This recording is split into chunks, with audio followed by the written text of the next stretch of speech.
Fala aí, povo de Deus! Estava lembrando aqui, sempre nos momentos difíceis, quando a igreja do Senhor começa a tomar um distanciamento dele, o Senhor sempre para a igreja dele. A gente vê lá em Joel 2, quando a igreja ela estava distante do Senhor, ela era um período pós-exílico e ela vivia um tempo de apostasia, porque veio do exílio, começou a trazer coisas de outros governos, de outras religiões, coisas pagãs para dentro do povo.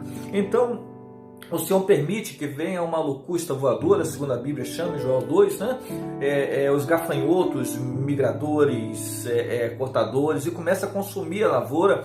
Então o Senhor permite aquela situação para que fosse levantado um homem de Deus. Esse homem era Joel, e Joel vem clamar, e quando vem clamar, o Senhor vai dar uma ordem à nação através de Joel. Quando Joel vem pedir por misericórdia, porque era isso que o povo orava a Deus, tá tudo bem, porque havia uma tradição religiosa, mas se Deus não respondesse aquela oração, eles pensavam que mal há em eu levantar um poste ídolo a Baal ou a outro, Então era um povo que literalmente eles acendiam uma vela a Deus e outra ao diabo, ou seja, eles começavam a idolatrar.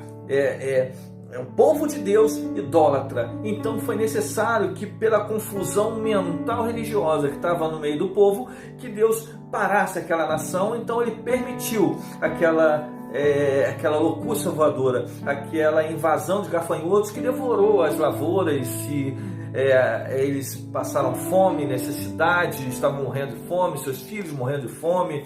Então foi essa forma que Deus parou. E quando Joel ele começa a interceder pela nação, diz a Bíblia que vem a palavra do Senhor a Joel e ele diz: tocai a trombeta em Sião. Ou seja, ele diz: para tudo, porque está tudo errado. Vocês estão movimentando-se de forma errada, vocês estão contaminados pelo mundo, vocês estão contaminados pelo pecado e não estão percebendo que estão morrendo espiritualmente.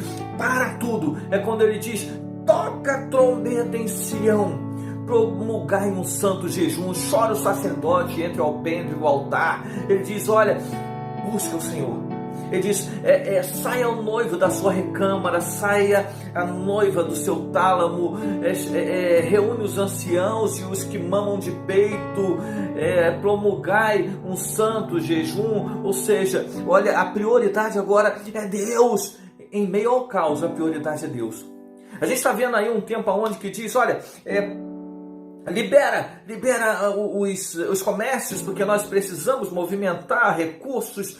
Aí daqui a pouco vem o outro e diz: não, libera os comércios porque não podemos ser contaminados com o Covid-19. O outro diz: abre só metade. E nada disso é solução, porque a solução para o mundo, para não só a nossa nação, mas todas as nações da terra, a solução é Deus. E era isso que Joel estava falando: para tudo. A palavra do Senhor não há prioridade. A prioridade em meio ao caos é Jesus Cristo, o Senhor. Então, nessa ordem, eles pararam tudo e promulgaram um santo jejum. Então vem a palavra do Senhor. E essa palavra do Senhor, ela se cumpre mais do que apenas no tempo de Joel.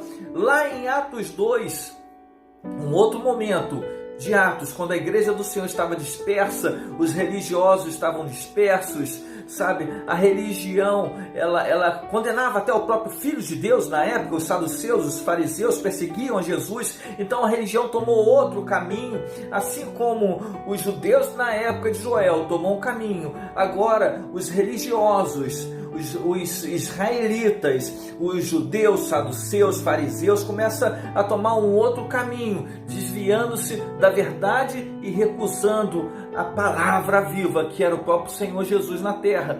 Então o Senhor Jesus ele morre e ressuscita e dá uma ordem aos seus discípulos. Ele diz assim: permanecei em Jerusalém até que do alto sejais revestido de poder. A palavra do Senhor diz que ele estava falando do Espírito Santo. Olha, era outro caos. Primeiro caos em Joel. Agora a mesma profecia de Joel vem a se cumprir em Atos, na ascensão de Jesus, na ressurreição de Jesus. E ele diz: permanecei em Israel. permanecei em Jerusalém, permanecei orando, permanecei buscando. Sabe, em meio a essa pandemia, nós estamos vendo a igreja do Senhor, elas estão em suas casas, elas pararam. Elas pararam. Por que o Senhor permitiu esse vírus tomar todo o planeta? Talvez a igreja do Senhor estava tomando um outro caminho, talvez tomando um caminho de prosperidade, é o principal, ter casas, ter carro, bem materiais. Eu tenho que mostrar as minhas riquezas para mostrar o quanto eu sou abençoado, sabe? Uma preocupação terrena, quando ele diz, não junteis tesouro na terra onde a traça, o ferrugem corrói. Quando ele diz, olha, do que você está se preocupando? Ele diz, olha, você não é menos importante do que a flor do campo, nem as aves dos céus. Então ele começa a mostrar que a nossa preocupação tem que ser espiritual. Eu vejo que esse momento é o momento que o Senhor ele para a igreja, ele permite que essas coisas aconteçam, porque se faz necessário que a igreja pare para repensar o caminho que nós estamos tomando. Assim como lá na época de Jesus Cristo, quando ele disse, permanecei em Jerusalém. Sabe, é como se ele falasse, permaneça agora em meio à sua família, orando, buscando e repensando em caminhos que foram traçados nesse longo ano.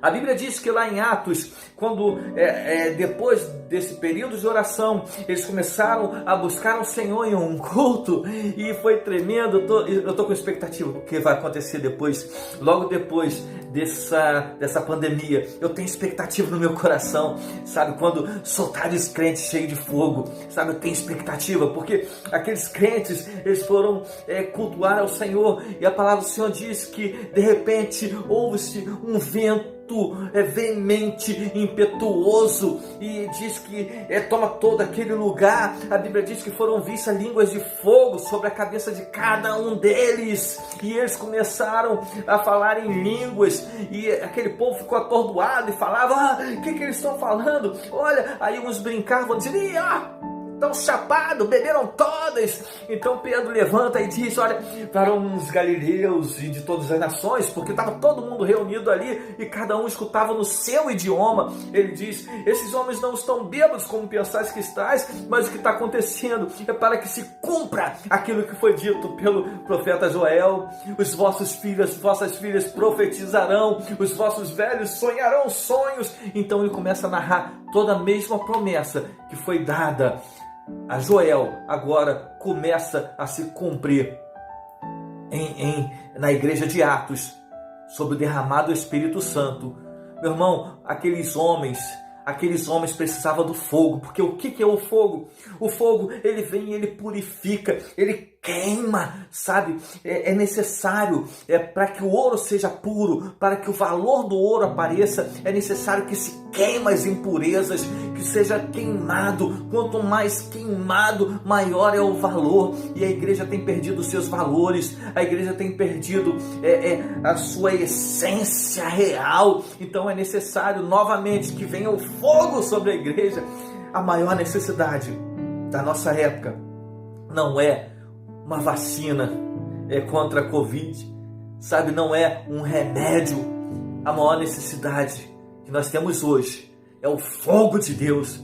Nós precisamos do fogo de Deus, porque o fogo queimou aqueles discípulos do Senhor Jesus e eles levantaram com audácia, eles levantaram cheio do poder e autoridade do Espírito Santo, eles foram purificados. Nós precisamos ser purificados de tudo aquilo que nós erramos, pecamos, que aceitamos, sabe, nós fomos mundanizados pela essa cultura religiosa atual. Nós precisamos do fogo para nos purificar de novo, sabe? John Wesley, certa vez, no grande avivamento wesleyano, perguntaram para ele, falaram, John, como que você consegue reunir tanta gente? Como que você consegue reunir essa multidão? John Wesley se levanta e diz assim, eu não sei, eu apenas me coloco em chama. Ou seja, ele entra nessa presença que pega fogo, ele busca essa presença que queima. Ele diz, eu apenas me coloco em chama. E o povo vem me ver queimar.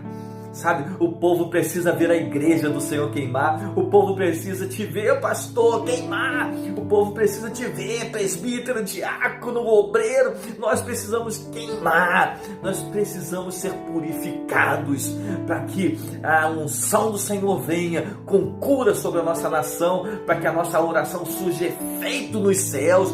Precisamos queimar. Sabe, teve um avivamento no país de Gales, quando um jovenzinho que começou a ter experiência com 13 anos com o Senhor Jesus, ele foi pregar em uma comunidade e ele diz: olha, levantei as mãos e toquei o fogo. Sabe, nós precisamos tocar e ser tocado, precisamos ser incendiados pela presença do Senhor. Para que as pregações dos nossos lábios surjam efeitos, para que nós possamos ser profetas dessa terra, para que seja liberada não apenas palavra, mas fogo sobre os nossos lábios, que sejam palavras que venham arder e trazer conversão, porque só há um remédio para a nossa nação, só há um remédio para as nações, e o remédio é o fogo de Deus, porque através do fogo a palavra ela vem do Espírito, e só o Espírito convence o homem do pecado. Nós precisamos de palavras que convençam o homem do pecado, e quando o homem se arrepender dos seus pecados, a palavra do Senhor diz que se o povo se arrepender, se o povo clamar por ele, se o povo se converter dos seus maus caminhos, ele vai sarar a nossa terra. Nós precisamos que Jesus sare a nossa terra. Eu quero o fogo de Deus. Se você quer também, eu quero te falar uma coisa. Somos um. Estamos juntos.